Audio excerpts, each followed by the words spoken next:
Le jour de l'examen, l'inspecteur dispose d'un petit livret avec la liste des questions numérotées de 1 à 100. Pour savoir quelles questions poser, il se basera sur les 2 derniers chiffres du totaliseur kilométrique. Par exemple, ici, il posera les questions numéro 23. Vous aurez 3 questions. Une question portant sur une vérification intérieure ou extérieure, une question portant sur la sécurité routière et une question sur les premiers secours. Il existe plusieurs questions où l'on vous demandera de vérifier l'état, la propreté et le fonctionnement de certains éléments. C'est le cas par exemple des feux. Dans ce cas, vous faites le tour de tous les éléments demandés et si tout est bon, vous dites qu'ils fonctionnent, c'est-à-dire qu'ils sont allumés, qu'ils sont propres, c'est-à-dire pas sales, et en bon état, c'est-à-dire pas cassés. Dernière précision, lorsque vous voudrez allumer un feu, actionner un essuie-glace ou afficher un voyant, il se peut que celui-ci ne soit pas fonctionnel directement. Auquel cas, vous avez 2 possibilités. Soit vous mettez le contact, soit vous allumez le moteur.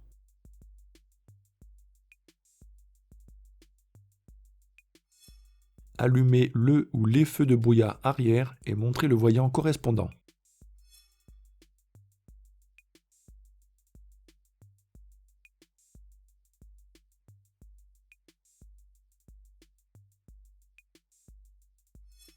Pouvez-vous les utiliser par forte pluie?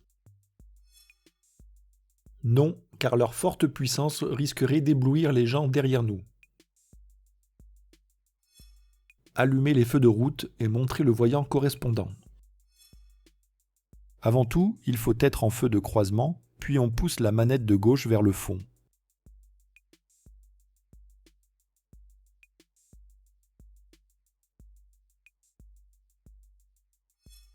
Quel est le risque de maintenir les feux de route lors d'un croisement avec d'autres usagers? On va les éblouir car les feux de route sont des feux qui portent loin et qui sont puissants. Il faut donc passer en feu de croisement.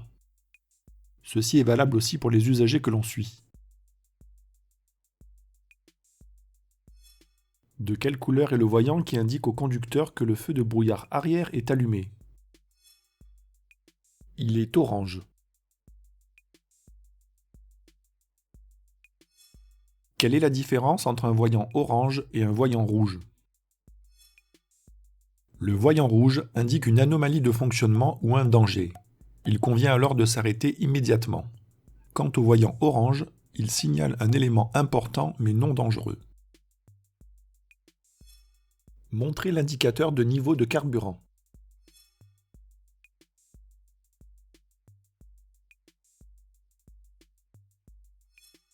Montrez le voyant d'alerte signalant une pression insuffisante d'huile dans le moteur.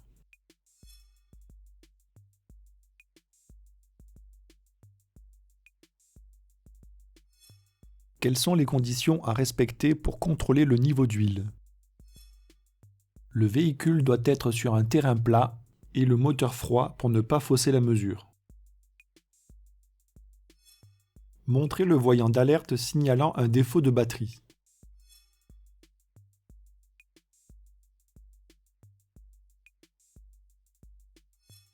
Qu'est-ce qui peut provoquer la décharge de la batterie moteur éteint? Si le moteur est éteint, le fait de laisser un appareil électrique allumé, tel que l'autoradio ou encore les phares, finira par vider la batterie. De quelle couleur est le voyant qui indique une défaillance du système de freinage? Le voyant est rouge. Quel est le risque de circuler avec un frein de parking mal desserré? On aura une dégradation du système de freinage. Montrez le voyant d'alerte signalant une température trop élevée du liquide de refroidissement.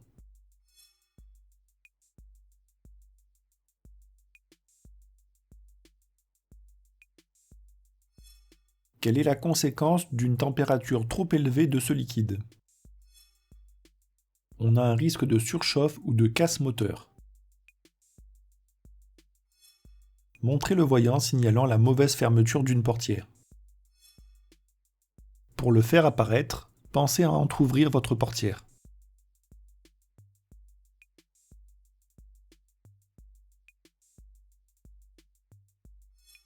Quelles précautions dois-je prendre pour que les enfants installés à l'arrière ne puissent pas ouvrir leur portière? Il faut actionner la sécurité enfant sur les 2 portières à l'arrière.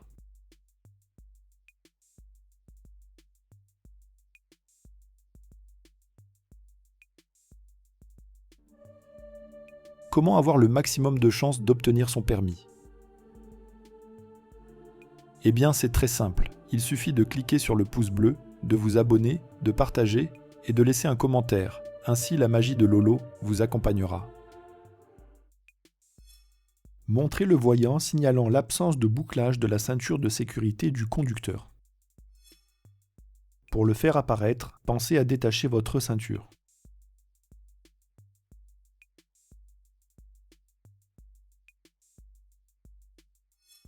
En règle générale, à partir de quel âge un enfant peut-il être installé sur le siège passager avant du véhicule?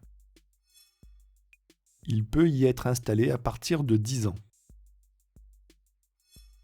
Montrez sur le tableau de bord le voyant indiquant une baisse de pression d'air d'un pneumatique.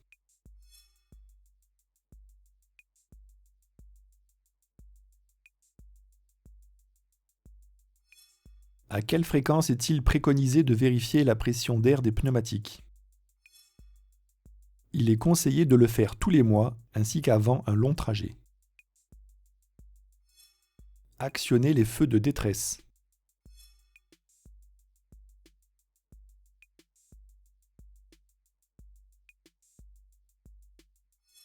Faites fonctionner les essuie-glaces avant du véhicule sur la position la plus rapide. La commande des essuie-glaces se trouve sur la droite du volant. Plus on la monte, plus le balayage sera rapide. Il faut donc la mettre tout en haut.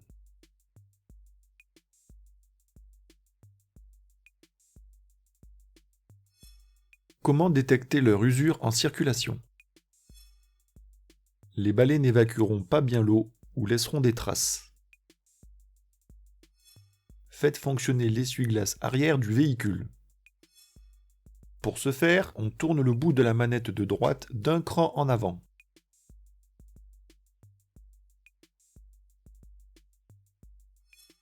Pour une bonne visibilité vers l'arrière, en plus de l'utilisation de l'essuie-glace, quelle commande pouvez-vous actionner par temps de pluie? On peut utiliser la commande de dégivrage ou de désembuage arrière.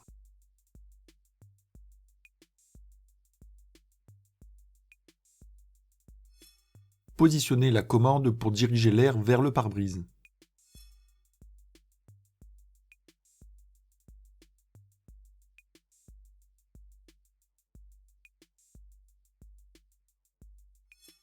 Citez 2 éléments complémentaires permettant un désembuage efficace. On peut augmenter la vitesse de ventilation, mettre la commande de température sur air chaud et actionner la climatisation. Actionnez le dégivrage de la lunette arrière et montrez le voyant ou le repère correspondant.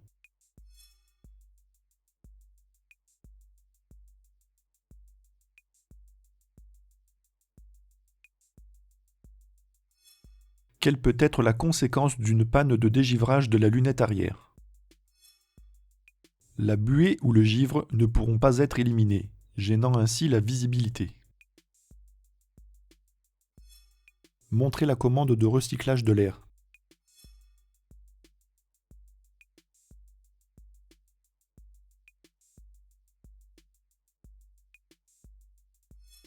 Quel peut être le risque de maintenir le recyclage de l'air de manière prolongée? On a un risque de mauvaise visibilité par l'apparition de buées sur les surfaces vitrées. Montrez la commande de réglage de hauteur des feux.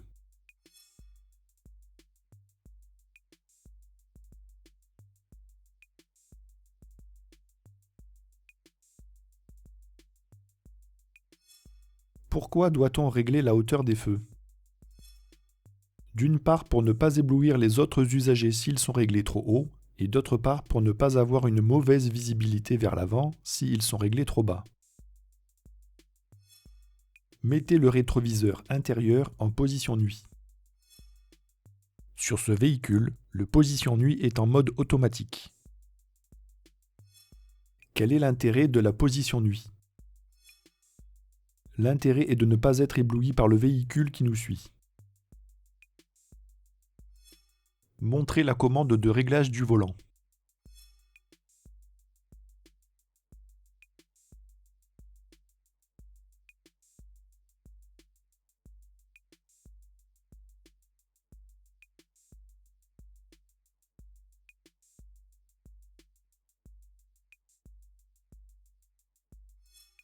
Pourquoi est-il important de bien régler son volant? Citez 2 exemples. Pour le confort de conduite, l'accessibilité aux commandes, la visibilité du tableau de bord, l'efficacité des airbags. Sans l'actionner, montrez la commande de l'avertisseur sonore.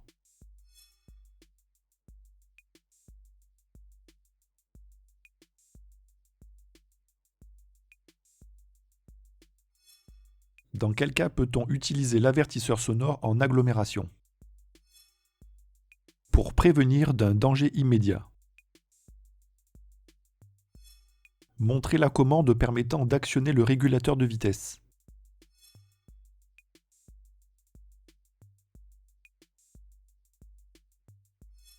Sans actionner la commande du régulateur, comment le désactiver rapidement? On le désactive en appuyant sur la pédale du frein ou la pédale de l'embrayage.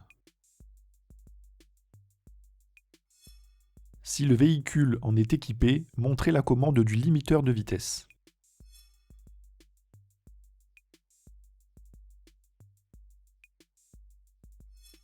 Quelle est l'utilité d'un limiteur de vitesse? Il a pour but de ne pas dépasser la vitesse programmée par le conducteur. Montrez la commande permettant de désactiver l'airbag du passager avant.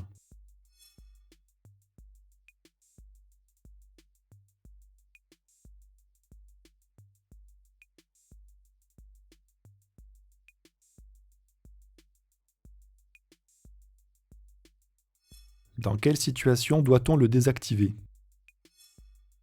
On doit le désactiver lors du transport d'un enfant à l'avant dans un siège auto dos à la route. Montrez comment régler la hauteur de l'appui-tête du siège conducteur. Pour le monter, on le pousse simplement vers le haut. Pour le descendre, il faut le pousser vers le bas tout en appuyant sur le bouton latéral. Quelle est son utilité? Il permet de retenir le mouvement de la tête en cas de choc et de limiter les blessures.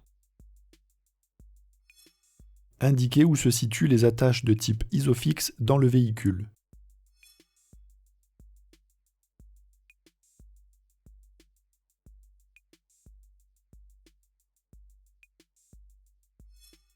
Peut-on fixer tous les sièges enfants sur des attaches de type Isofix? Non, uniquement ceux compatibles avec ce type d'attache. Vérifiez la présence du gilet de haute visibilité. Ce gilet doit être à portée immédiate du conducteur. On le place généralement soit dans la boîte à gants, soit dans les rangements de portières. En cas de panne ou d'accident, quel autre accessoire de sécurité est obligatoire? Il s'agit du triangle de présignalisation. Vérifiez la présence du constat amiable dans le véhicule. On le place généralement dans les rangements de portières ou dans la boîte à gants.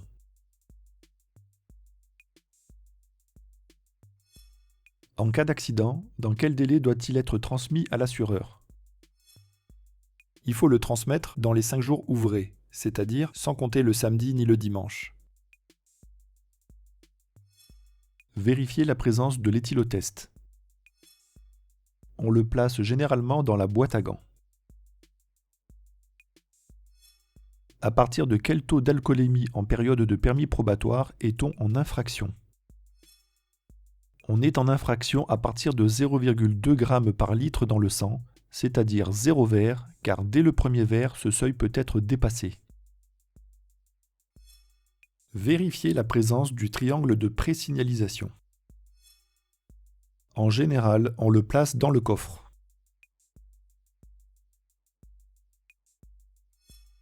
Utilise-t-on le triangle de présignalisation sur autoroute? Non, surtout pas, car il serait beaucoup trop dangereux d'aller le placer. Vérifiez l'état, la propreté et le fonctionnement des feux diurnes. Pour rappel, les feux diurnes sont situés à l'avant et sont allumés en permanence dès lors que vous mettez le contact ou le moteur en marche. Quelle est leur utilité? Ils servent à rendre le véhicule plus visible le jour. Contrôlez l'état, la propreté et le fonctionnement des feux de position à l'avant et à l'arrière du véhicule. Tout d'abord, allumez-les en tournant la molette d'un cran vers la droite. Vous noterez qu'à l'avant, il s'agit des feux diurnes légèrement atténués.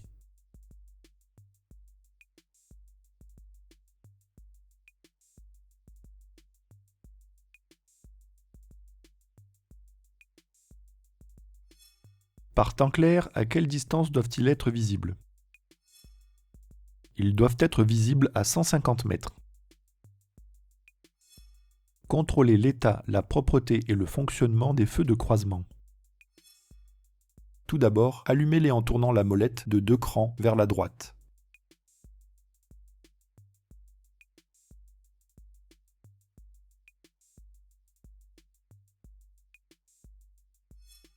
Quelles sont les conséquences d'un mauvais réglage de ces feux? D'une part, on va éblouir les autres usagers s'ils sont réglés trop haut. D'autre part, on aura une mauvaise visibilité vers l'avant s'ils sont réglés trop bas. Contrôlez l'état, la propreté et le fonctionnement des feux de route. Tout d'abord, on allume les feux de croisement, puis on pousse la manette de gauche vers le fond.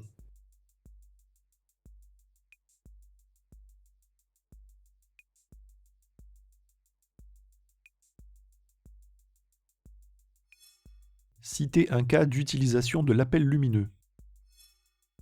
On peut utiliser l'appel lumineux pour avertir de son approche en cas de danger et à la place de l'avertisseur sonore. Contrôlez l'état, la propreté et le fonctionnement du ou des feux de brouillard arrière.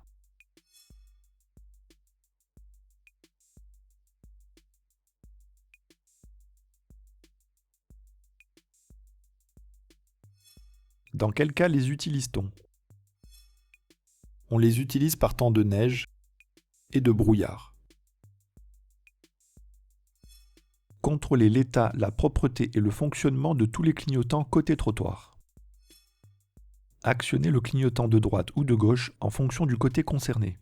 À noter qu'il y a 3 clignotants de chaque côté, un à l'avant, un à l'arrière et un sur le côté que l'on appelle répétiteur latéral.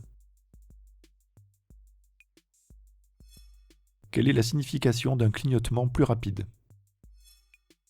Si le clignotement est plus rapide, cela signifie que l'une des ampoules est grillée. Les autres encore en fonction se mettent alors à clignoter plus rapidement. Contrôlez l'état, la propreté et le fonctionnement des feux de détresse à l'avant et à l'arrière. Avant de sortir, pensez à les allumer. Le fonctionnement des feux de détresse consiste en l'allumage simultané de tous les clignotants. Dans quel cas doit-on les utiliser? On doit les utiliser en cas de ralentissement important ou en cas de panne ou d'accident sur la chaussée. Avec l'assistance de l'accompagnateur, contrôlez l'état, la propreté et le fonctionnement du ou des feux de recul. Si vous le faites vous-même, pensez à éteindre le moteur et à enclencher la marche arrière.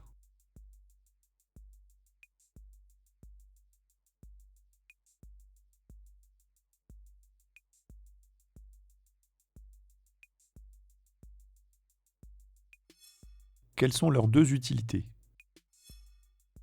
Ils servent à avertir les autres usagers de la manœuvre et à éclairer la zone de recul la nuit.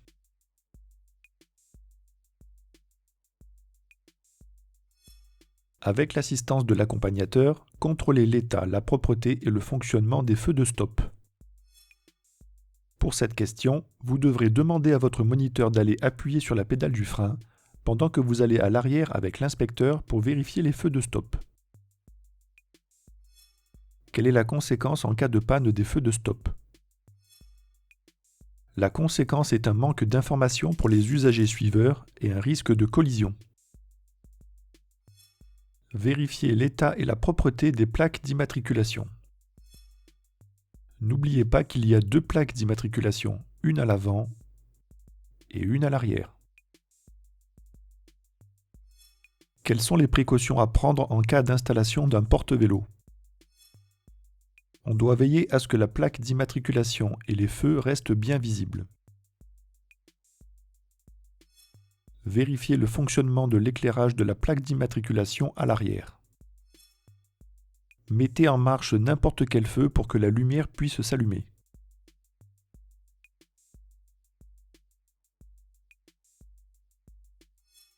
Un défaut d'éclairage de la plaque lors du contrôle technique entraîne-t-il une contre-visite? Oui, dans ce cas, la contre-visite est obligatoire. Contrôlez l'état du flanc sur l'un des pneumatiques. Le flanc, c'est le côté du pneu. On ne doit y trouver ni déchirure, ni bosse ou hernie. Citez un endroit où l'on peut trouver les pressions préconisées pour les pneumatiques.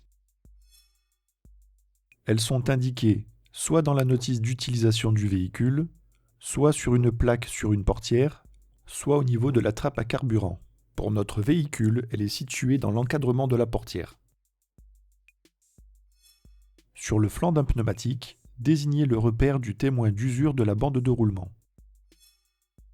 Pour rappel, la bande de roulement est la partie en contact avec la chaussée. C'est elle qui possède les rainures.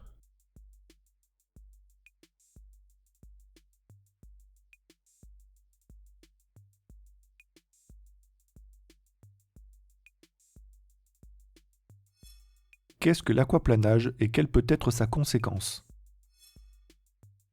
L'aquaplanage intervient lorsque le pneumatique n'a plus la capacité d'évacuer l'eau.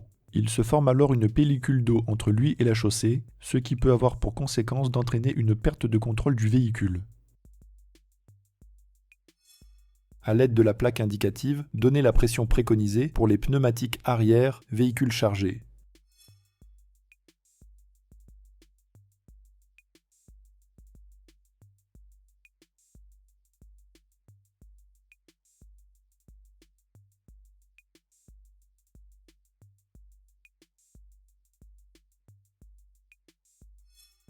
À quelle fréquence est-il préconisé de vérifier la pression des pneus? Il convient de la vérifier chaque mois pour une utilisation normale de son véhicule et avant chaque long trajet.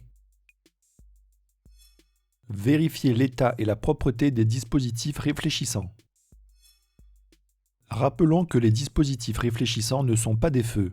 Ils réfléchissent simplement la lumière lorsqu'un véhicule passe à proximité avec les phares allumés. On ne les trouve qu'à l'arrière du véhicule. Quelle est l'utilité des dispositifs réfléchissants? Ils servent à rendre visible le véhicule la nuit. La plaque d'immatriculation est elle aussi réfléchissante. Contrôlez l'état de tous les balais d'essuie-glace du véhicule. Pour ce faire, on les soulève un à un et on vérifie l'état du caoutchouc pour voir s'il est bien souple ou qu'il n'est pas craquelé ou déchiré.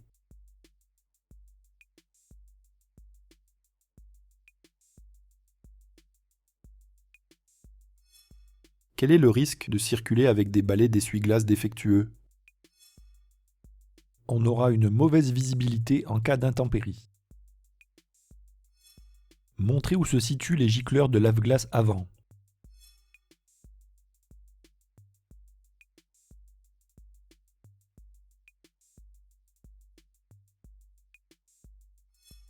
Quelle est la principale conséquence d'un dispositif de lave-glace défaillant?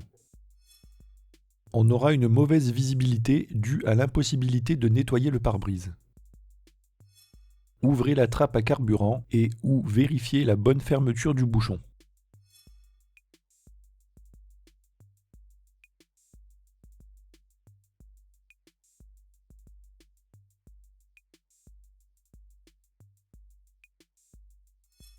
Quelles sont les précautions à prendre lors du remplissage du réservoir? Il faut tout d'abord arrêter le moteur et veiller à ne pas faire déborder le carburant. Il est aussi interdit de fumer ou d'utiliser son téléphone portable. Indiquez où se situe la sécurité enfant sur l'une des portières à l'arrière du véhicule.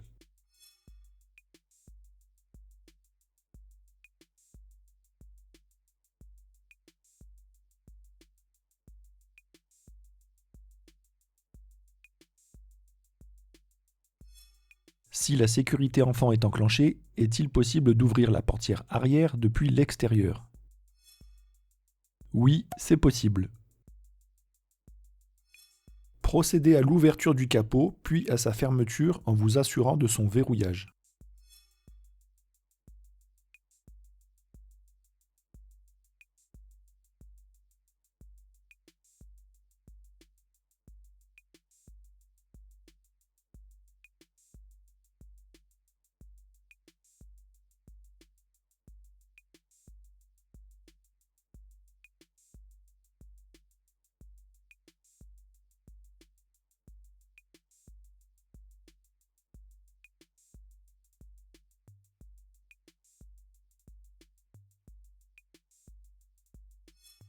Pour un capot s'ouvrant depuis l'avant du véhicule, quelle est l'utilité du dispositif de sécurité? Il empêche l'ouverture du capot en circulation en cas de mauvais verrouillage. En roulant, quel est le risque d'une mauvaise fermeture du capot? On a le risque que le capot s'ouvre, pouvant entraîner un accident. Montrez l'orifice de remplissage du produit lave-glace.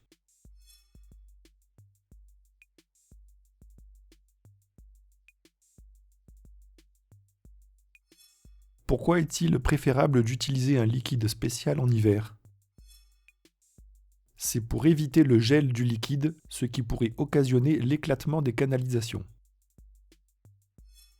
Quel est le principal risque d'une absence de liquide lave-glace? On a le risque d'une mauvaise visibilité puisque les surfaces vitrées ne seront pas bien nettoyées. Montrez où s'effectue le contrôle du niveau du liquide de frein. Le niveau se voit par transparence et doit se situer entre le minimum et le maximum. Quelle est la conséquence d'un niveau insuffisant du liquide de frein? On a une perte partielle ou totale d'efficacité du freinage. Montrez où s'effectue le remplissage du liquide de refroidissement.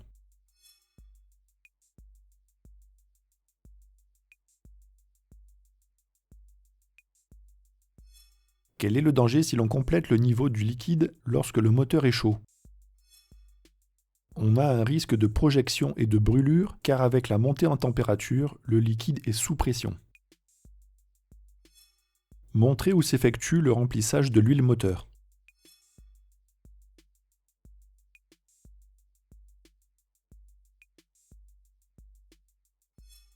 Montrez où doit s'effectuer le contrôle du niveau d'huile moteur.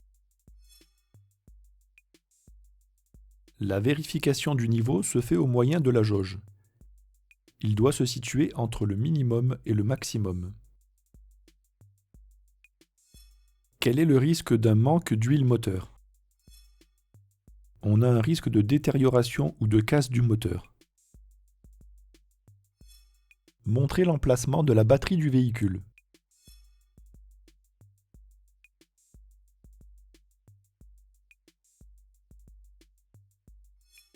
Quelle est la solution en cas de panne de batterie pour démarrer le véhicule sans le déplacer? En fait, on a deux possibilités. Soit on branche une deuxième batterie en parallèle en branchant les plus ensemble et les moins ensemble, soit on la remplace par une batterie neuve. Montrez où s'effectue le changement d'une ampoule à l'avant du véhicule. L'accès aux ampoules se fait par l'arrière du bloc optique.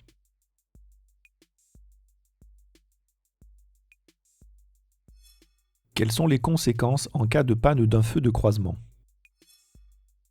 On va avoir une mauvaise visibilité et le risque d'être confondu avec un deux roues.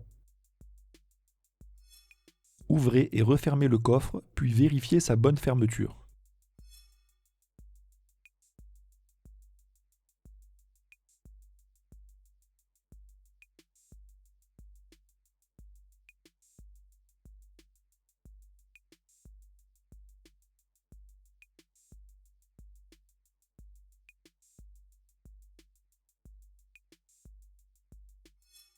Lorsque vous transportez un poids important dans le coffre, quelles sont les précautions à prendre en ce qui concerne les pneumatiques et l'éclairage avant? Il faudra augmenter la pression des pneumatiques et régler la hauteur des feux avant. Quels sont les risques de circuler avec des objets sur la plage arrière? D'une part, on va avoir une mauvaise visibilité vers l'arrière et d'autre part, le risque de projection en cas de freinage brusque ou de choc. Montrez où s'effectue le changement d'une ampoule à l'arrière du véhicule.